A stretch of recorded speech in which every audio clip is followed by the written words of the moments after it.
ഈ കോഴിക്കോട് ഭയങ്കര രസമുള്ളൊരു സിറ്റിയാണ്. കോഴിക്കോട് കുറച്ച് നാൾ താമസിച്ച ഒരാൾക്ക് അയാൾ എവിടെ സെറ്റിൽ ആണെന്ന് വെച്ചാൽ കോഴിക്കോട് സെറ്റിൽ ആണെന്ന് പറയാം.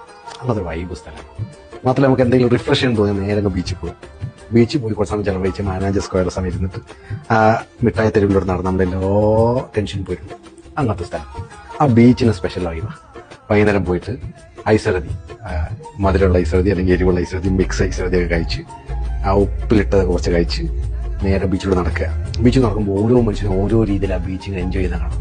ചില ഫാമിലി ആയിട്ട് വന്ന് അവിടെ ഇരിക്കുന്നുണ്ടാവും, കുറച്ചാൾ ഈ വട്ടത്തിലിട്ട് പാട്ട് പാടുന്നുണ്ടാവും, ചില ആൾ ബാൻഡ് ഉണ്ടാവും, ചുറ്റും ആളുകൾ കൂടുന്നുണ്ടാവും, ചിലപ്പോൾ മെന്റീസ് ആയിരിക്കും ചില ആളുകളുണ്ടാവും. അങ്ങനെ ഓരോ തരത്തിൽ ആ ബീച്ച് എൻജോയ് ചെയ്യുന്ന കുറേ മനുഷ്യരെ കാണാൻ പറ്റും. രാത്രി 1 മണി 2 മണിവരെയൊക്കെ ഫാമിലി ആയിട്ട് അവിടെ സ്പെൻഡ് ചെയ്യുന്നുണ്ട്. ഇങ്ങനത്തെ സിറ്റി ഞങ്ങൾ വേറെ കണ്ടിട്ടുണ്ടാവില്ല. അവിടുത്തെ മനുഷ്യന് വേറെ തന്നെ രസമുള്ള ഒരു സ്പെഷ്യൽ ജീനുള്ള മനുഷ്യന്മാർ അവിടെ. ഈ ഞങ്ങൾ പറയാമെന്ന് വെച്ചാൽ കോഴിക്കോട് വശീകരണ സ്വഭാവമുണ്ട്. നിങ്ങൾ ഒരു തവണ കോഴിക്കോട് പോയാൽ പിന്നെയും അവിടെ പോയിക്കൊണ്ടിരിക്കും.